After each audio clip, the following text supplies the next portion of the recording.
start at Hoskin Reserve and Danong Thunder's visit to play Pascoe Vale.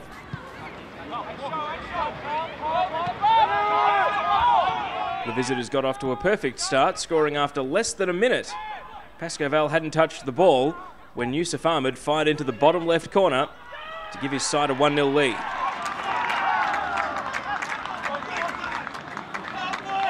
But it didn't take long for Pascoe Vale to get back on level terms.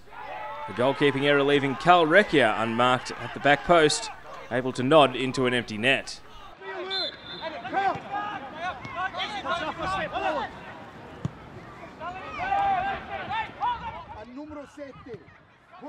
And by the 10-minute mark, Danong Thunder's fast start was long forgotten. Initially some scrappy play in midfield, but once Pascoe Vale got the ball on the deck, an incisive pass played through Jake Nakic, and his finish was emphatic. 2-1 and a very quick turnaround for Pascoe Vale.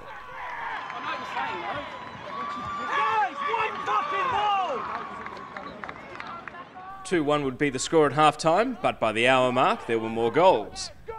Davy Van Schip with good control to bring the ball down, riding his way through a foul, and then Lucas Santilli whipping in a cross that managed to beat everyone, including the goalkeeper, and sneak in at the far post. 3-1 to Pascoe Vale. I just said, how's that dirty?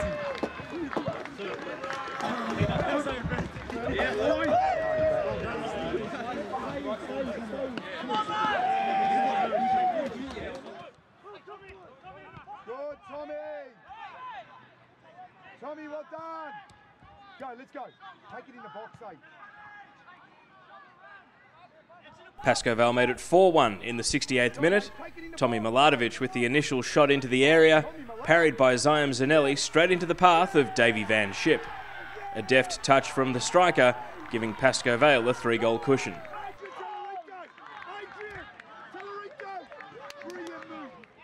Ziam Zanelli would then prove the difference between 4 and more, initially fortunate after Joseph Yusuf's shot went crashing into the woodwork. And then the follow-up from Michael Ferrante batted away from close range and headed off the line. Danong Thunder under siege. And the resistance would only last so long as Michael Ferrante's free kick took a deflection, wrong-footing Zanelli and finding its way into the back of the net for 5-1, still with plenty of time on the clock.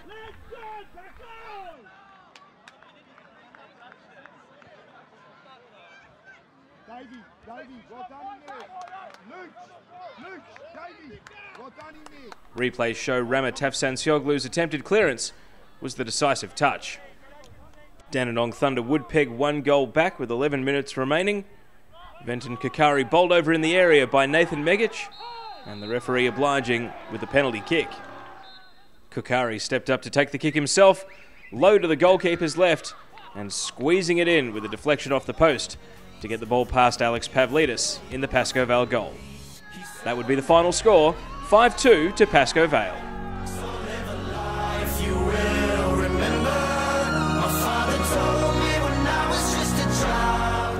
The Knights returned fire after a quarter of an hour played when a Deo free kick ended up making its way to Andrew Barisic, who forced the save from Alistair Bray with a shot on the turn inside the box.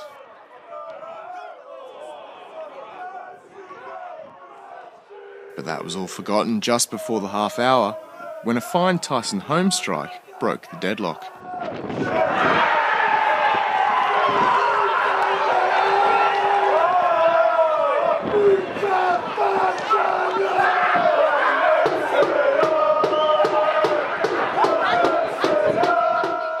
That was Holmes' first goal of the season, and his first goal for John Anastasias' men after joining the club from South Melbourne in the off-season.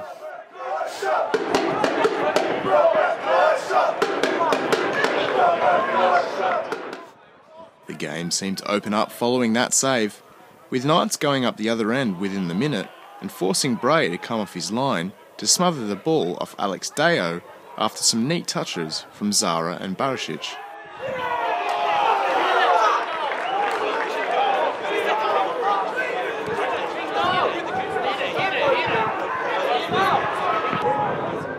The Knights had another chance on target 5 minutes later when a half volley from McGarry was put straight at the Bentley custodian. On the the 57th minute mark, Chris May was forced to deal with Thurtell again when the forward broke through the Knights' defence. However, the Knights' keeper kept him out for a second time, to the agony of the away support.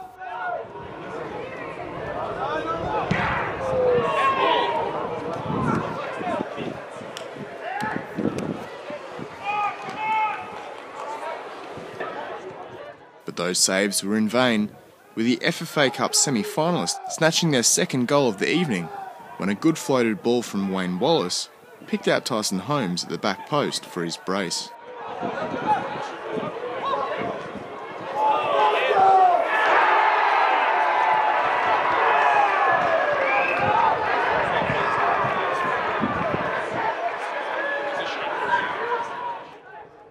Less than 2 minutes after scoring the second, and the away side put the result beyond doubt with their third goal of the night after a quick counter-attack set up Chris Lucas. Some Knights defenders believed the Greens winger was offside in the lead-up, but there was no denying the 23-year-old's pace, which helped him evade Milan Batur before toe-poking an effort past Chris May.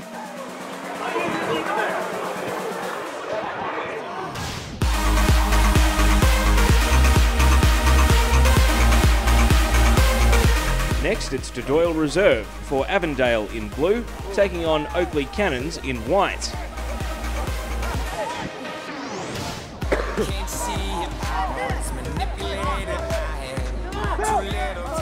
Oakley were desperate to keep the ball in their attacking half, and with good reason on this play, as Phil Riccobene broke away and played through Igor Hrapko. Breaking into the area, Hrapko wrong-footed the goalkeeper and squeezed the ball in at the near post to put Avondale into a 36th minute lead.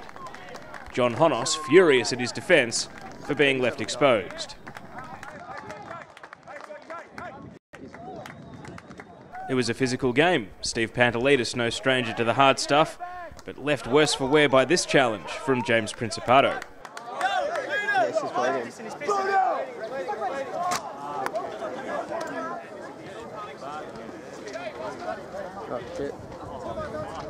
With Simon Tolley sent off for Avondale, it was Oakley with 11 players going all out for the equaliser, but running out of time in the 87th minute.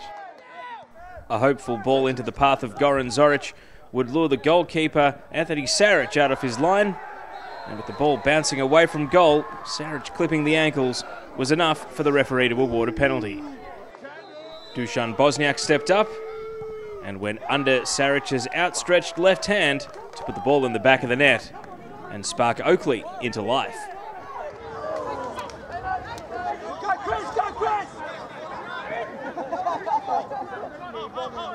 And with the game in the balance deep in stoppage time, it would be Bosniak again proving decisive. A good touch to bring down a long ball and steering it past the goalkeeper into the back of the net to spark wild Oakley celebration. From a goal down to in front in the space of 5 minutes, they couldn't have left it much later, but the Cannons emerge with a 2-1 win.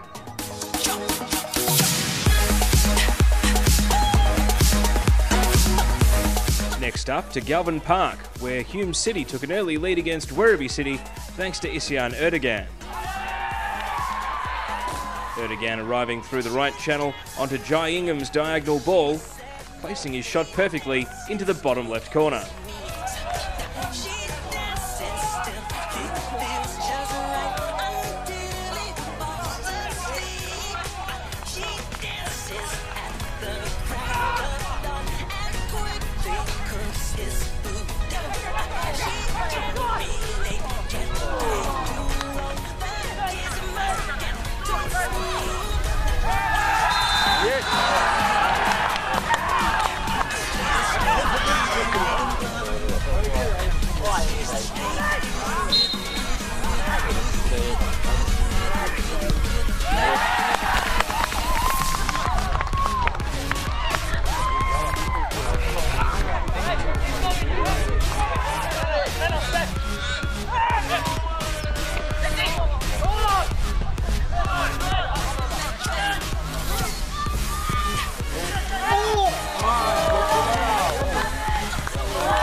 the night that they fell out. She swore she'd dance no more. Now to North Geelong Warriors hosting Port Melbourne, where the visitors made an ideal start. Kamal Ibrahim nodding down into the path of Trent Rickson to score after just 12 minutes.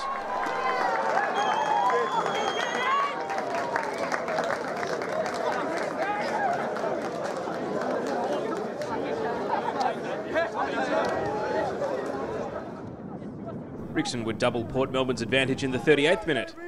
Defender Chris Grossman got forward down the left, and his persistence put Rickson into a scoring position. The first shot blocked, the second lashed into the back of the net. 2-0 to the Sharks.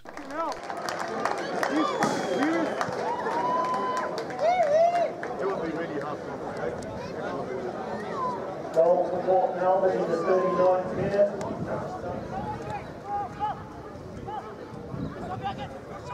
Five minutes into the second half, and the points were looking safe for Port Melbourne. Controlling possession when Kearney put through Ryan Opperman to dink the ball past an advancing Daniel Zilic.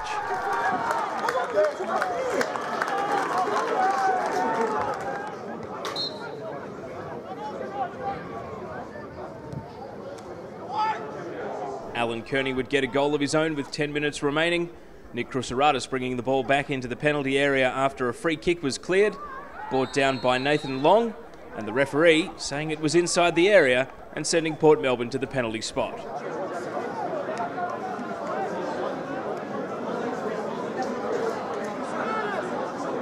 Kearney would make no mistake, wrong-footing the goalkeeper and putting the ball into the bottom left corner, rounding out a comprehensive 4-0 win for Port Melbourne.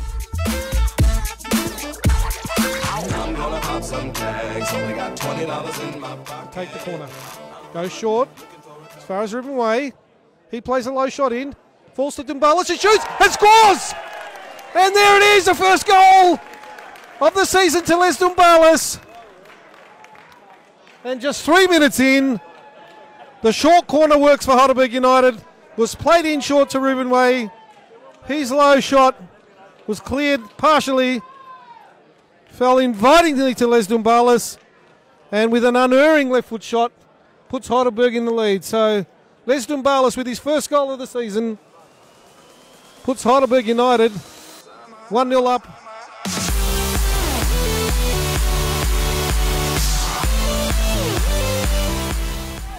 Levanovic to Brennan. Fresh legs, Andy Brennan tries to go around his marker. Perhaps not the best policy. Turns it over. Now Markowski. Nice work there by Marla. Milovanovic chips that one forward. Looking for Lujic. Getting Lujic, and there's the first goal. South Melbourne have the lead. Milos Lujic, the big striker, ever reliable, puts that one in the back of the net. South 1-0.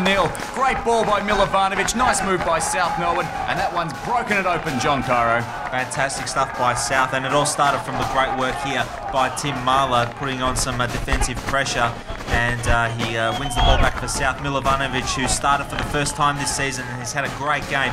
Fantastic ball over the top. Lujic clearly onside, and you'll see there it's gone off his back, David, and not the back of his head, but it doesn't matter, we don't care. It's gone into the back of the net, and that's what matters. After 75 minutes, South open the scoring. Lovely ball over the top by Milovanovic to Lujic, who's onside and flicks the ball into the back of the net via... Jones plays that one out wide. And what can Gully do? Ball played in direct. And now another chance there. The shot. Oh, that was ever so close. The right-footed shot goes across the face of goals. It had Reganovic beaten, but it was just wide. And it's Alan Blomgart, David, with a fierce shot, and that was very close. Reganovic, he's been great this afternoon, but I think... And they'll have to go direct here, Gully. No other option. Scott gives it to Gonzalez. Oh, the first touch a bit heavy, taken by Brennan. He might shoot, gives it to Milos Lujic, and there's number 2, and it is a nightmare for Gonzalez. Shut the gate, South Melbourne have the win. South Melbourne have wrapped things up now, John. Dear oh dear, David, that's 2 years in a row that Gonzalez has had a bit of a brain fade. On this occasion, the pass to him, he doesn't do himself any favours with the first touch. Brennan chasing him down, gets it and unselfishly rolls it across to Milos Lujic, who has the easy task of placing the ball into the back of the unguarded net. I don't know what Gonzalez is doing here. Bad first touch. Brennan, great work there to steal it off him and roll it across from Milos Lujic, as you see there. Just an easy tap into the back of the net. It looked like he was going wide, David, and had hearts in mouths there for a second. but it looks like a bit of a confrontation here now between Gonzalez and someone. It might be Tim Marler, David. Referee's trying to get this under control. Well, he looked furious, Kieran Gonzalez, and a red card produced. Tim Marler has been sent off. We don't know exactly what for, John. It seems to be some kind of fracas after the goal was scored. Gonzalez was up gesticulating, looking furious, looked to be making threats towards Tim Marler. Something has happened between the two of them, and Marler is off. And the final whistle, you'd think, is just about imminent here. Play getting underway. But the referee blows straight away, doesn't waste any more time. 2-0 the final score for South Melbourne. A bit of late drama with the red card to Tim Marler, but in the end, I don't think they'll be too worried. Gonzalez looking pretty dejected as he walks off there. South Melbourne take the points. Badly needed 3 points as well there. And their fans are really enjoying that one, John. A big win for them.